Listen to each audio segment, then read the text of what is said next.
What's up, YouTube? Tonight's video is the next in my console collection series, and today we will be talking about the PlayStation 1. I am not going to do a video yet on my domestic PS1 library because I'm really concerned about how long that video is going to end up. So today I'm just going to cover my import games for the PlayStation 1. I am going to cheat a little bit and start off this video talking about the hardware as I always do. However, this will be domestic hardware I'm going to cover, but I have a way to play import games on this hardware.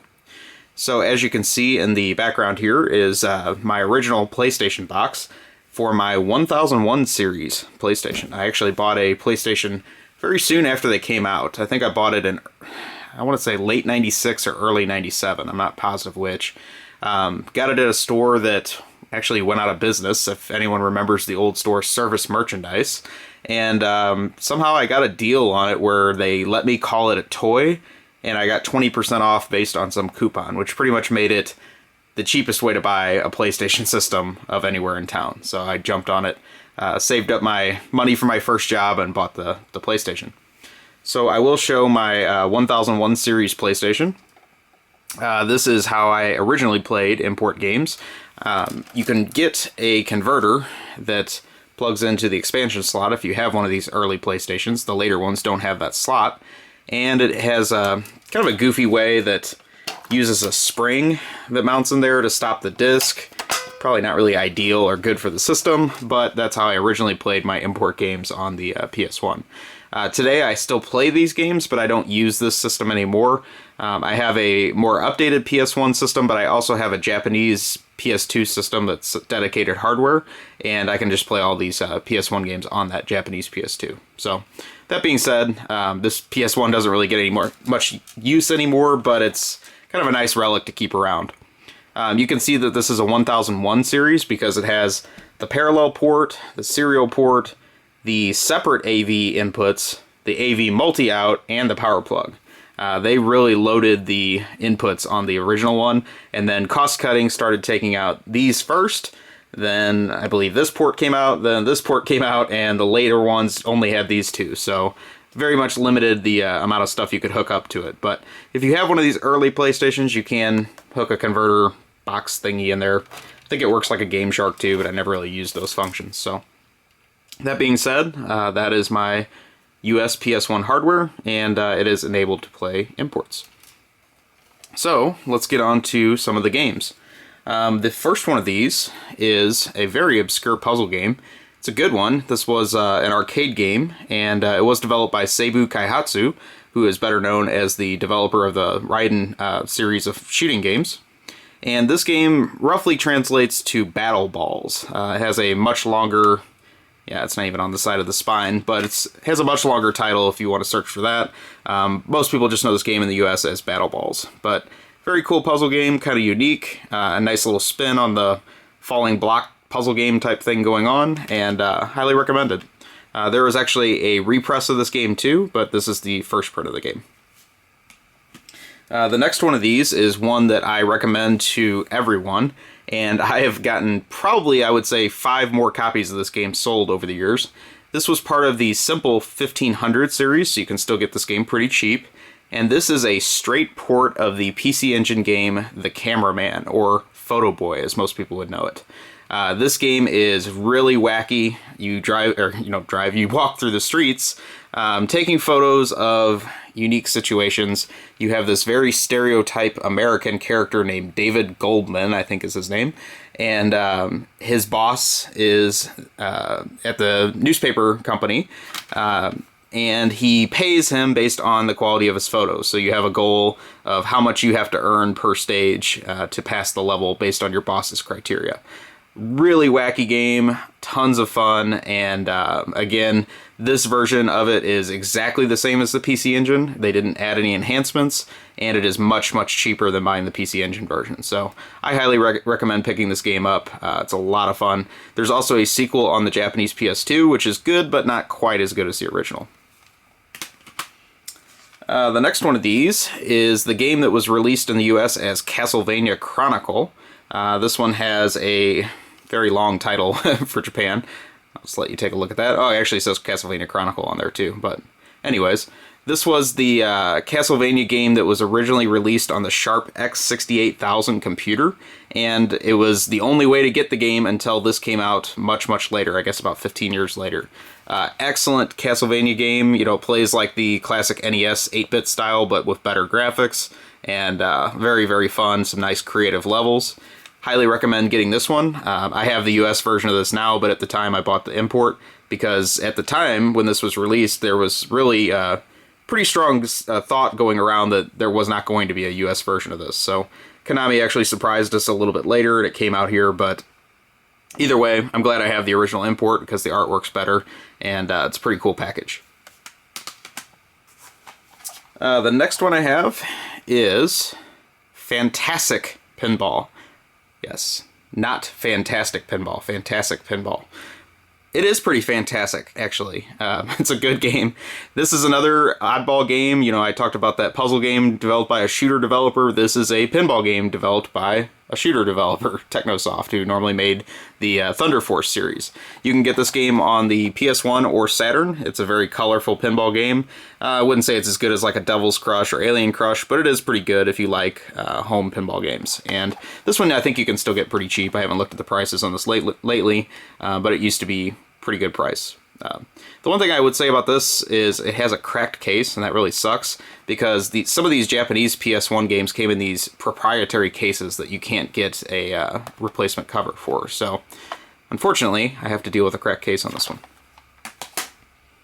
The next one is one that I left sealed, and this is the notorious Fist of the North Star game, or Hokuto no Ken, game that came out on the PS1. This game caused a lot of controversy for its explicit content when it came out, even in Japan. It's a very, very violent game, and it has this nice little warning on here that was originally distributed with the package. I think this is maybe the Asia release that they added that, so yeah, you can take a look at that. But as you can tell, this game is super bloody, and they even put the warning on the back there to really warn you. I don't know how this holds up today. Like I said, I never bothered to open it, but I always thought this was a cool thing to pick up once I saw it, a nice sealed copy. So maybe I'll get to this someday, but this game was very newsworthy at the time it was released, and now I don't really think anyone talks about it. The next one is a game called The Kaiten Mawasunda. This is another of the Simple 1500 releases. It was a arcade game made by Taito, and it also was released on the Wii as, let's see, was this called Turn It Around? I believe it's called Turn It Around in the US. And came out on the DS also as Turn It Around, but this was the original release of the game. Makes good use of the DualShock controllers. You really have to spin them like crazy for some of these games. They're all based on a rotation idea.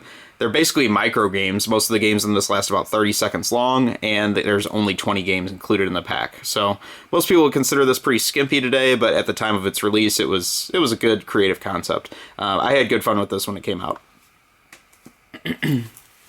The next one's one that I also left sealed, and this is the oddball in the Klonoa series. This is Klonoa Beach Volley. Yeah, so they actually made a volleyball game starring Klonoa and his friends. I got this very late in the PS1 lifespan. I thought this would be a good one to hold on to. Really doesn't seem like it's gone for very much value since then, but whatever. I picked it up and just left it sealed. Just hoping to speculate on that one, I guess. This next one is one that I have played quite a bit, and this is another underrated gem on the Japanese PS1. This is Korokoro Post Neen. Essentially, you play as this girl delivering newspapers throughout the town, and you can think of it as a cross between Paperboy and games where you have to rotate the screen, like Tytos Camel Tree. So you have to spin the screen to get to the newspaper boxes before time runs out. It gets very dizzying after a while, but it's a very cool concept, very creative and nice 2D graphics. So this is a game I don't see for sale too often. I don't really know what this goes for either anymore, but very, very fun game.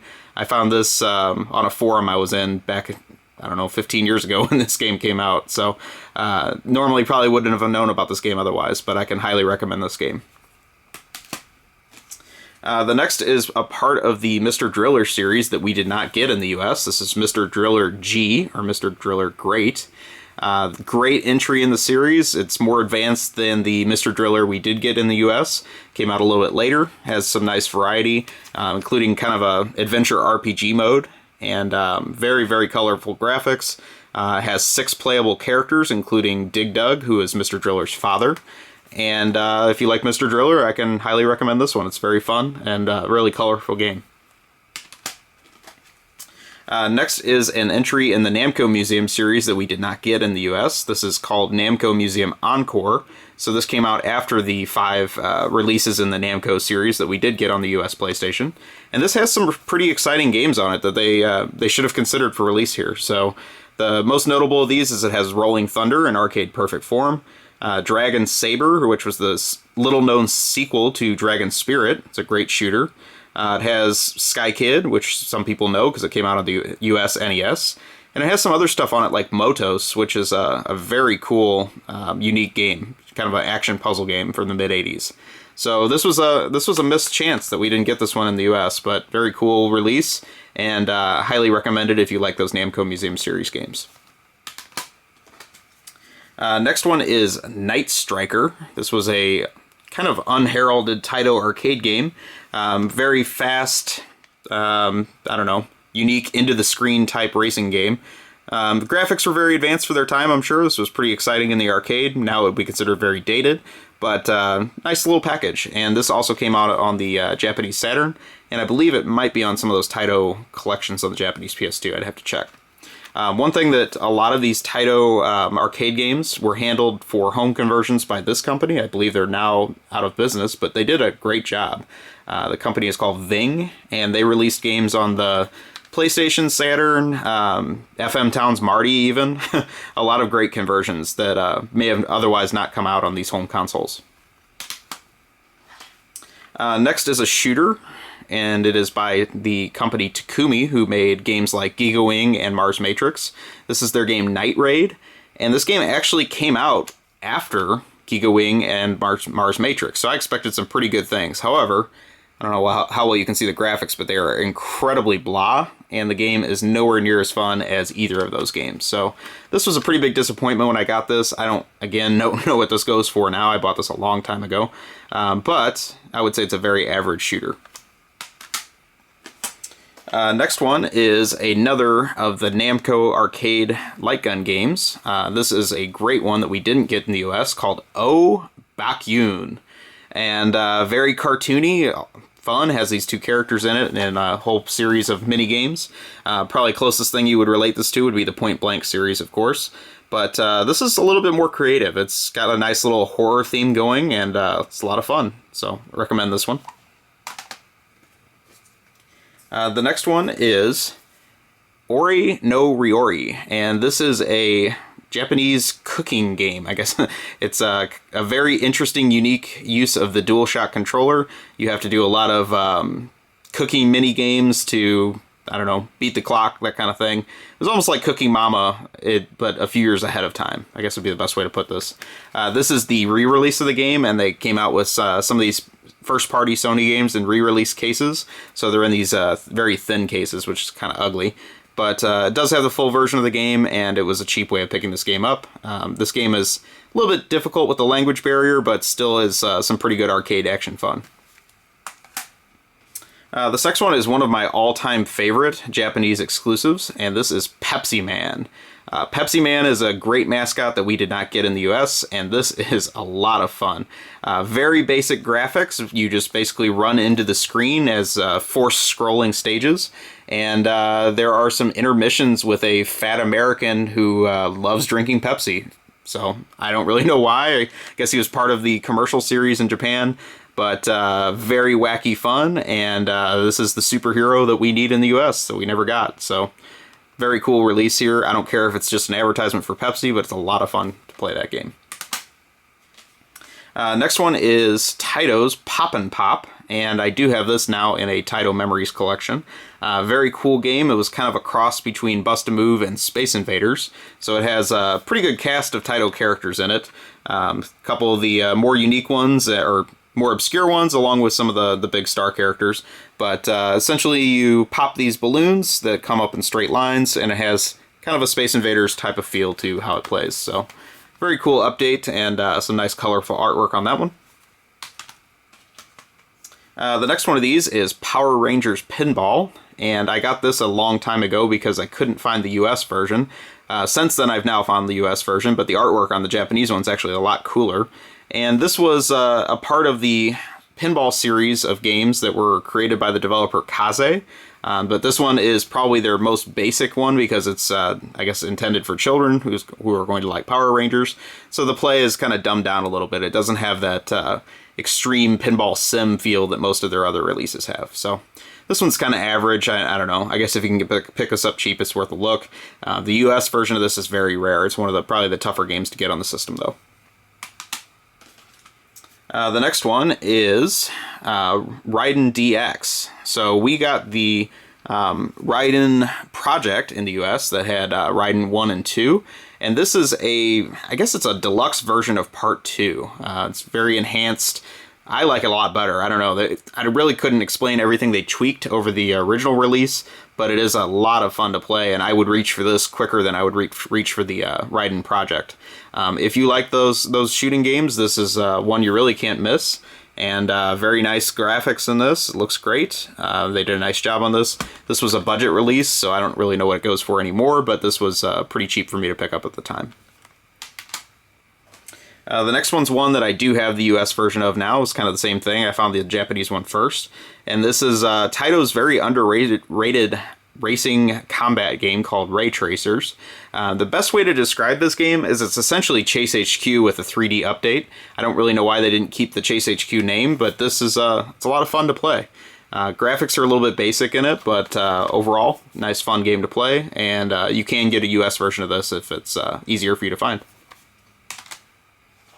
Another Taito racing game that I picked up somewhat recently is Side by Side Special 2000. This is Taito's drift racing game that they were very early in the scene before drift racing caught on kind of globally. This has nice licensed cars in it. It's a lot of fun to play. And this was a long-running arcade game series. This was one of the ones they brought home. So very nice release there. The next one is Umihara Kawase Shun, and this is a interesting grappling hook type game. So if you like games like Bionic Commando where you have to use a hook to advance the stage, this one is incredibly sim heavy as far as how the grappling hook behaves. It's agreed upon that it has completely realistic grappling hook type feel to it as you're using it. And the stages are these weird fish-filled stages. They're all kind of underwater with a theme like that. This game got released on a few other different systems. I believe it originally started on the Super Famicom, and there was even a... I can't remember if it was a DS or a PSP remake, or maybe even both over the last few years. So you can get this on a few different systems. There was also a second version of this for the Japanese PS1. I believe this is the first one, and highly recommend this game. It's got, again, one of those obnoxious thick cases, but overall it's a very cool game. Very nice, unique style to it. The next one is another very unique game for the Japanese PlayStation. This is another one of those re-releases in the thin case, and this is Vib Ribbon. This was released by the creator of Parappa the Rapper and Jammer Lammy, and unfortunately, again, we did not get this game in the US. The graphics are very, very basic. They're kind of like vector graphics. And the way you play this game is you load the disc, and then you pop it out and put in your favorite CD.